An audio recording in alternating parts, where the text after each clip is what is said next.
Hello बच्चों, कैसे हैं आप। आज हम class 9th 8th subject social science भूगोल का चैप्टर है फर्स्ट संसाधन। आज हम संसाधन का चैप्टर पढ़ेंगे। संसाधन क्या होता है? वह प्रत्येक वस्तु जिसमें उसका उपयोग आवश्यकताओं की पूर्ति करने के लिए किया जाता है। कोई भी वह वस्तु जिसका उपयोग हम अपनी आवश्यकताओं की पूर्ति के लिए करते हैं वह क्या कहलाता है? संसाधन। इसकी विशेषताएं क्या होती हैं? बहुत मूल्यवान भी होते हैं और उपयोगी भी होते हैं। फिर पेटेंट क्या होता है? किसी विचार, आविष्कार अथवा उत्पाद पर एकमात्र अधिकार होना, वो पेटेंट कहलाता है।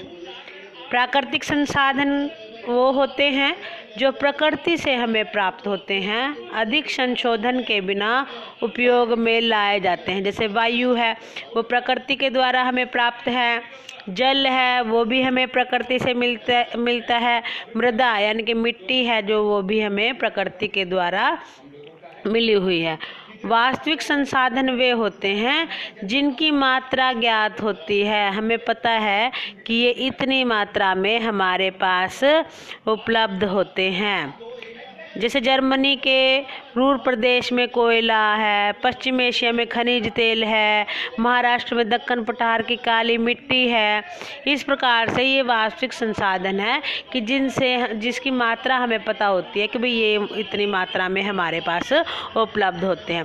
संभाव्य संसाधन वे होते हैं जिनकी संपूर्ण मात्रा ज्ञात नहीं होती और इस समय इनका उपयोग नहीं किया जा सकता, वो होते हैं संभाव्य संसाधन।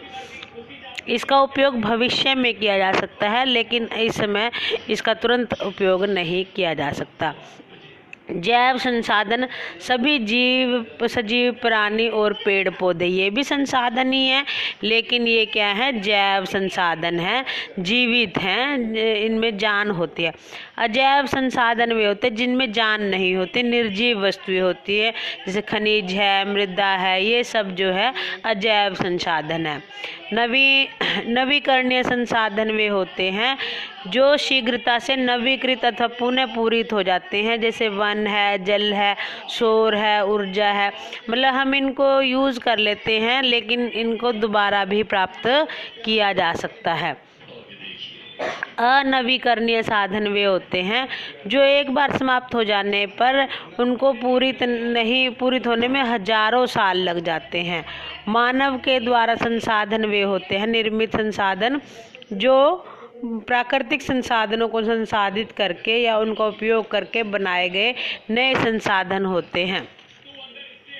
फिर संसाधन संरक्षण क्या होते हैं? संसाधनों का सतर्कता पूर्वक उपयोग और उन्हें नवीनीकरण के लिए समय देना, वो संसाधन संरक्षण होता है। सतत पोषणीय विकास क्या होता है?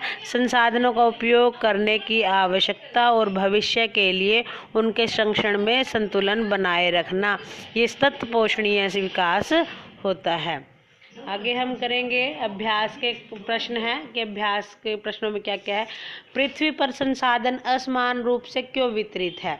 मतलब कहने का अभिप्राय क्या है कि पूरी पृथ्वी पर सारे संसाधन एक समान क्यों नहीं है। जैसे कोई भी जैसे भूभाग हो गया, जलवायु हो गई, ऊंचाई हो गई, ये अनेक भौतिक कारकों पर निर्भर करते हैं हमारे प्राकृतिक संसाधन। तो पृथ्वी पर ये सभी समान तो नहीं है ना, कहीं पर ऊंचाई है, कहीं पर जलवायु कैसी है। तो इसी कारण इन कारकों की विभिन्नता के कारण संसाधनों का वितरण असमान है।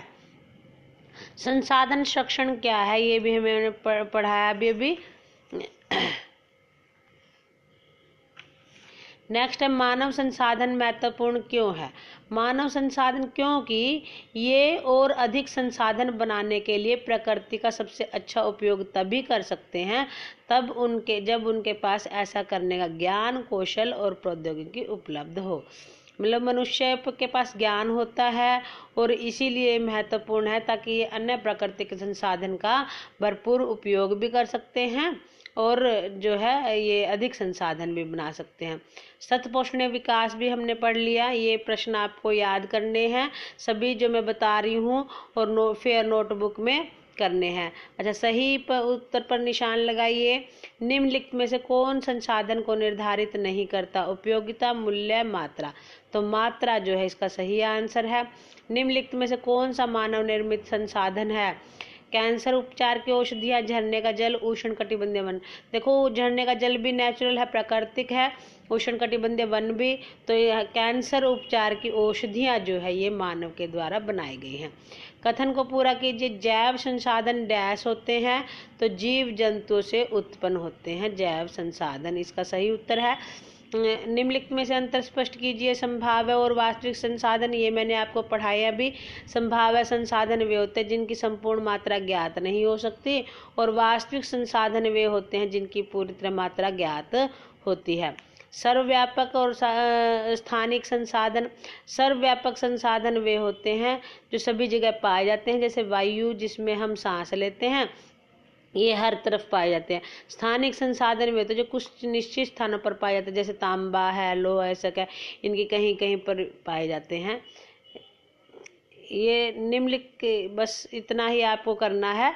प्रश्न जो है आपको इसे भी राइट करने हैं और लर्न करने हैं, बाकी का हम कल करेंगे। धन्यवाद बच्चों।